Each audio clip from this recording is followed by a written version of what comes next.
خبروں کے مطابق پاکستان میں اس دفعہ ستارہ امتیاز کے لیے امیر اہل سنت مولانا ابو بلال محمد الیاس عطار قادری دامت برکاتہم العالیہ کی نامزدگی ہوئی ہے۔ الحمدللہ عز و جل یہ بڑی خوش آئین بات ہے۔ میں سمجھتا ہوں کہ یہ واحد ستارہ امتیاز ہے جو بالکل صحیح جگہ پر جا رہا ہے اور جس کے لیے صحیح فرد کا انتخاب کیا گیا ہے۔ لیکن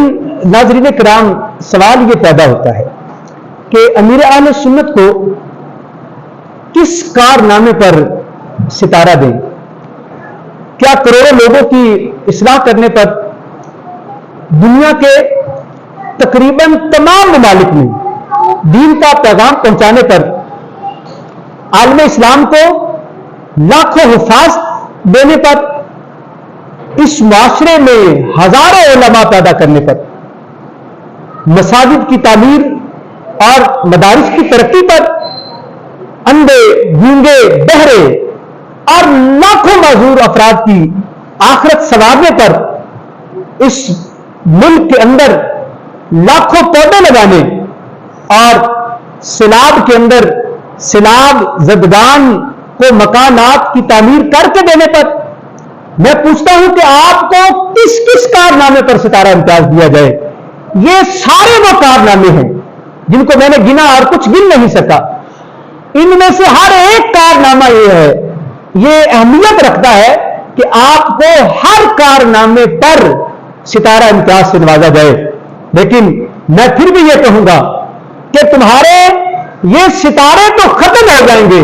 امیر اہل سنت کے کارنامے اتنے زیادہ ہیں کہ وہ کارنامے ختم نہیں ہوں گے۔ ہاں،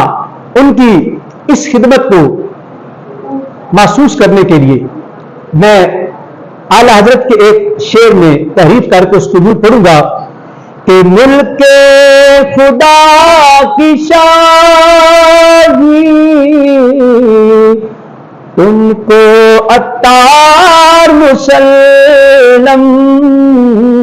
ملک خدا کی شاہی تم کو عطار مسلم، جس سمت آ گئے ہو سکے بٹھا دیے ہیں، جس سمت آ گئے ہو سکے بٹھا دیے